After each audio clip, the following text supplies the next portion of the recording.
May your soul ascend so high in the deepest part of this world where no mortals can reach. May the fruit of your womb bring goodness, money, and more power to our kingdom.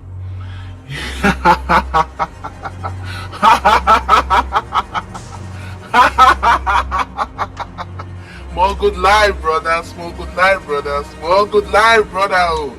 Elsie jolted awake, panting heavily, sweat streaming down her forehead. The nightmare had been horrifying. She reached out blindly, her throat dry as sandpaper. Her eyes darted around the room in panic. Something felt wrong. Then suddenly, a sharp stabbing pain tore through her lower abdomen. A warm gushed followed. Her hands trembled as realization hit. Another miscarriage. A scream ripped from her throat, filled with anguish and fury. No! They say love is blind, but no one tells you that sometimes it is not just blind, it is deadly. My name is Elsie, and this is my story. A story of how love, luxury, and lies almost destroyed me. I was once a happy young woman, full of dreams and raised in a devout Christian home by humble God-fearing parents. Life wasn't perfect, but we had peace and joy. Everything changed the day I met Nathaniel. He was tall, confident, soft-spoken, and elegant in a way that made everyone turn when he walked into a room. I met him at a charity event organized by my office. He introduced himself as a businessman and philanthropist. He smiled at me in a way that sent shivers through my spine. Not fear, but something I mistook for excitement. We exchanged numbers, and the calls started. Every morning, every night. Within a week, flowers arrived at my office. Within 2, I got my first iPhone, a gift. I told him it was too much, but he replied with, Nothing is too much for the woman I want to build my world with. My parents were skeptical at first. My dad said no one gives this much without expecting something in return. But when Nathaniel came to visit, he charmed everyone. My mother was impressed by his humility and wealth, started calling him our son-in-law even before he proposed. Only one person remained suspicious, my best friend Ifoma. She had the gift of spiritual discernment, and the moment she saw Nathaniel, her smile faded. Elsie, she whispered, there is something dark about that man. He covers it well, but I feel it. Pray before you go deeper. But how could I listen when Nathaniel had already opened a boutique business in my name, paid off my father's hospital bills for 2 years ago, and was talking about marriage? I was floating in a fantasy, a rich, shiny, well-decorated fantasy. Nathaniel had asked me to stop working. Immediately he opened the boutique shop for me. I was so excited. Now I will soon be the latest bride of the Odogo. 3 months later, Nathaniel proposed at a luxury resort in front of everyone. Fireworks, violinist, and a diamond ring that sparkled like stars. My heart said yes. My mouth followed. The wedding was like a royal affair. The guest list was filled with senators, governors, CEOs. People whispered that I was lucky. God had remembered me. But during the traditional rites, something strange happened. A white hen meant for the blessing died before it was touched. An elder muttered, "This is a bad omen." But Nathaniel smiled and said, "Old superstitions, let's move on." We did. The wedding went on. My father cried tears of joy. I wore my white dress, sealed with kisses, and stepped into what I thought would be forever. Our home was a palace, 10 bedrooms, marble floors, chandeliers, a private pool, a chef, drivers. Nathaniel spared no expense. But then the real marriage began. He was hardly home. He avoided prayers. He never stepped foot into a church with me. God understands me in my own way. He had said with a calm smile. Still, I was content until I got pregnant. The joy was overwhelming. My mother danced. Nathaniel bought me a new car and a golden necklace. He held my belly at night and whispered, You are going to give me a legacy. But 3 months in, I miscarried. No reason. The doctor called it stress. I blamed myself. Nathaniel held me and cried. The next morning, I woke up to another land document in my name. Just a small gift to ease the pain, he said. I was grateful until it happened again. And again. 3 pregnancies, 3 miscarriages, all at exactly 13th weeks. Each time I woke from dreams of fire, chanting and babies crying in the distance, had few cold sweats, had heard whispers. I started falling into depression. Still, Nathaniel comforted me with luxury, new houses, new businesses, a trip to Dubai. The devil wears gold, I tell you, and it feeds you pleasure to blind your pain. One breezy afternoon, my longtime friend Ifeoma showed up at my doorstep, suitcase in hand and a bright smile on her face. She hadn't attended my wedding, explaining she had been away on a business trip, but she wanted to make it up to me by spending a few days in our home. The moment she arrived, I was overjoyed. We laughed, reminisced, shared stories over bowls of pepper soup and sucked in each other's presence like old times. But amidst the laughter, I opened up to her. I told her about the miscarriages, all 3 of them. And now Nathaniel had been showering me with gifts afterward. Cars, properties, jewelries, even a boutique in my name. Her face darkened immediately. "This isn't normal, Elsie," she said, her voice low and heavy. "I warned you. Nathaniel is not who you think he is." I scoffed. "You don't know him well, Ifeoma. That is why you are saying this." Trying to change the mood, I gave her a tour of the house, showing her all the luxurious spaces Nathaniel had gifted me. She smiled politely, but I could sense she wasn't impressed, only more unsettled. Later that evening, Nathaniel returned from work. When he saw Ifeoma, he greeted her warmly, wearing that usual calm charm, but behind her own smile, Ifeoma's eyes stayed watchful. She was cautious, but distant. She didn't trust him, and it was obvious. That night, Ifeoma shut herself in the guest room and prayed loudly. Her voice, filled with fire and urgency, echoed through the halls. Nathaniel, usually composed, became visibly irritated. He turned to me sharply and snapped. Tell your friend to stop that noise. How is everyone supposed to sleep in this house, eh? I tried to calm him, but Ifeoma didn't stop. Night after night, our prayers grew more intense. On the 4th night, everything exploded. Nathaniel stormed into our room, his eyes blazing with fury. Hey, Ifeoma or whatever you are called, this is my house, and you don't come here to disrupt my peace. I want you out of here by morning. Don't ever set foot in this house again. Nonsense. He stomped out, slamming the door behind him. I stood there speechless, embarrassed, heart pounding. I turned to Ifeoma, who remained calm, her hand still on her Bible. I apologized, eyes brimming with guilt. The next morning, before she left, she held my hands in hers and looked into my eyes with deep concern.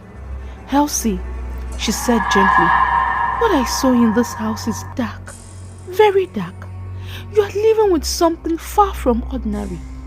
Please, keep praying, day and night, and don't stop. May God cover you, protect you, guide you, my friend. I will continue praying for you wherever I am." And just like that, she drove off, leaving me on the couch, torn between loyalty to the man I loved and the fear growing steadily inside my soul. After Ifeoma left our home, an eerie coldness settled over everything. The once lively mansion now felt like a haunted palace, beautiful on the outside, hollow within. I felt more alone than ever. Fear gripped my heart day and night. Nathaniel, as usual, was barely present. His excuses never changed. Business trips, board meetings, urgent deals. But I knew deep inside that something wasn't right anymore. Or maybe it never was. Then one morning, I felt a familiar queasiness in my stomach. I took a test and my heart skipped a beat. I was pregnant again. I told Nathaniel, and as expected, he acted thrilled.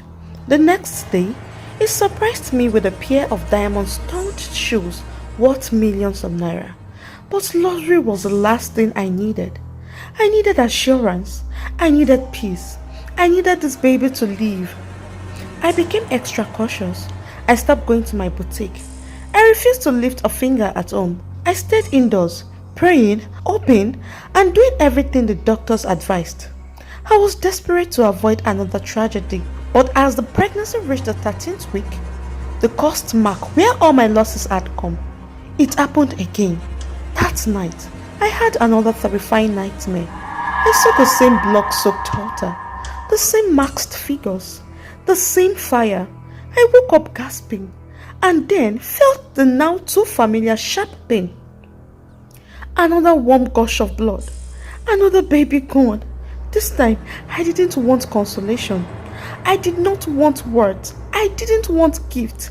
I locked myself in our room, drenched in tears, refusing to eat, comfort, or conversation. Nathaniel tried to talk to me, tried to offer more things, but I was numb. Eventually, he called my mother.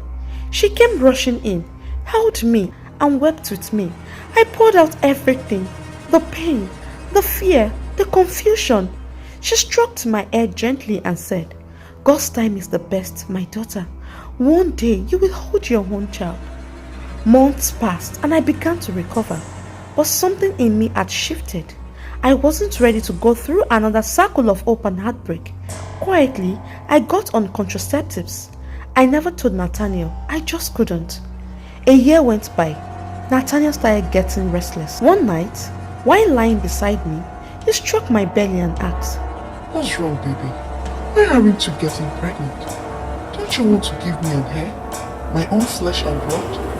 I was silent at first, then calmly replied, "It is God who gives children. It will bless us at the right time." Another year rolled by. This time, he snapped. Elsie, He barked one morning, pacing the room. why did you stop getting pregnant? Don't you have any babies left in that womb? I need a child. You must give me a child.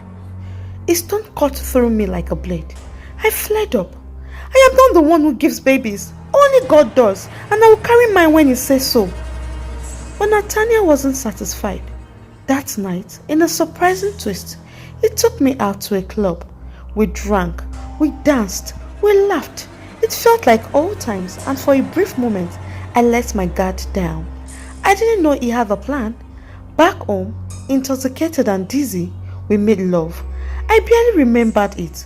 When I woke up, he wasn't beside me. I found him sleeping in the guest room. I have been praying for us to conceive, He said when I asked why he left. I believed him foolishly. A month later, I missed my period. I took a test. Positive. My heart was torn between joy and dread. I checked the contraceptives packet again and again. How did it feel? I asked myself. Still, I embraced the pregnancy with cautious hope. I told Nathaniel, and his joy seemed genuine. But this time, I called Informa immediately and begged her to cover me in prayer. The 13th week came like a thief in the night. The nightmare returned, more vivid than ever. I woke up in tears and trembling.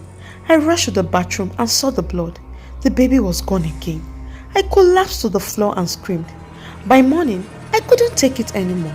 I got into my car and drove straight to Informa's house. My face was drenched in tears, my hands trembling on the wheel. "Informa," I cried, "I want to die. I am a failure. I can't do this anymore." She held me tight, shaking her head. "Don't you ever say that again. You're not a failure. You are in a battle you can't see." She told me about a vigil happening that night at our church. "You must come. This is spiritual. Something isn't right." I lied to Nathaniel and told him I was going to my parents' house to rest. He didn't protest. After all, it was my family.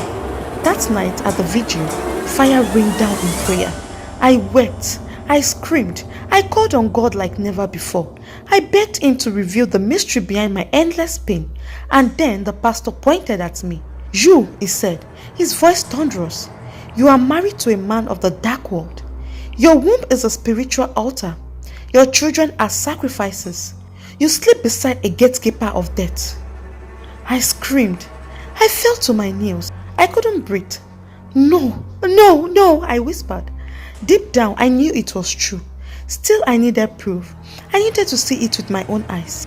So when Nathaniel told me days later that he had the business trip to Ibadan, I followed him quietly, driving behind from a safe distance. He never saw me. I watched as he pulled into a deserted compound on the outskirts of the city. I parked far away, hidden in the shadows.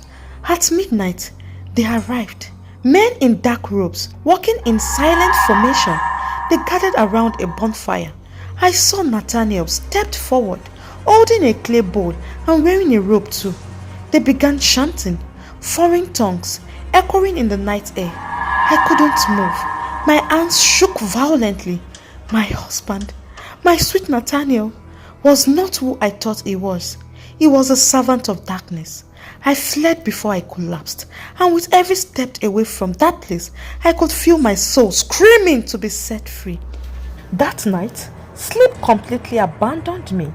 I curled up in the guest room bed, hugging myself like a frightened child. My heart pounded against my ribs, my mind racing with everything I had seen and now confirmed. I picked up my phone and dialed a former's number, but it was switched off. My heart sank. I glanced at the wall clock. 3:17 a.m. Oh my God, I whispered. It's so late, and he's still not back. Fear wrapped itself around me like a noose. I locked the door, sat on the edge of the bed, and stared into the darkness. I don't even remember when I finally drifted off, but it was a knock on the door that jolted me awake. I sat up sharply, panic rising in my throat. I didn't answer. Then came the voice, calm, familiar, dangerous. Baby, open the door. It's me. Nathaniel, my husband, or should I say, the devil I married. I froze. For a moment, I considered pretending to be asleep, but the knocking continued, steady and unrelenting. Slowly, I climbed out of my bed, my hands trembling. I opened the door. Just a crack. Nathaniel stood there in the dim hallway light, dressed in black, his face unreadable. His eyes scanned me carefully. You look pale. Are you okay? Are you sick? He asked. I am fine, I muttered, barely holding myself together. But I couldn't keep pretending. I needed answers. That morning, as dawn broke, I stood in the living room and faced him. The man I once thought was my miracle. I need the truth, Nathaniel, I said. Tell me who you really are. He paused, looked at me long and hard, and then he spoke. No lies, no excuses, just cold, haunting honesty. His voice was calm, almost sorrowful. You are chosen, Elsie. Your womb carries light. That is why it gives power. I didn't do it to hurt you. I sacrificed for us. I love you. I only wanted to sustain the world I built for you. For me? I screamed, tears pouring down my cheeks. Who asked you for wealth? Who begged you for houses and cars? Was that why you killed all my babies? All 5 of them? I collapsed to my knees, sobbing uncontrollably, the pain crashing over me like a wave. Nathaniel knelt beside me, reaching out. I am sorry, He whispered, tears in his eyes, but I pushed him away with every ounce of strength in me. Don't touch me, I shouted. Then I ran. I didn't stop until I reached my parents' home. The moment I stepped in, I broke down. My father collapsed from the shock. My mother held me all the night, wailing and crying to the heaven. The next day, I moved in with Ifeoma. Our church took me like a broken lamp, and for days, I was under intense fasting and deliverance. My body reacted violently. I vomited strange black substances, coughed blood, fainted repeatedly, but we didn't stop praying. I held on to God like never before. Then during one particularly intense session, the pastor laid hands on me and shouted, "Break every tiles!" Suddenly, I saw a vision. I was in a deserted compound. A bonfire roared before me.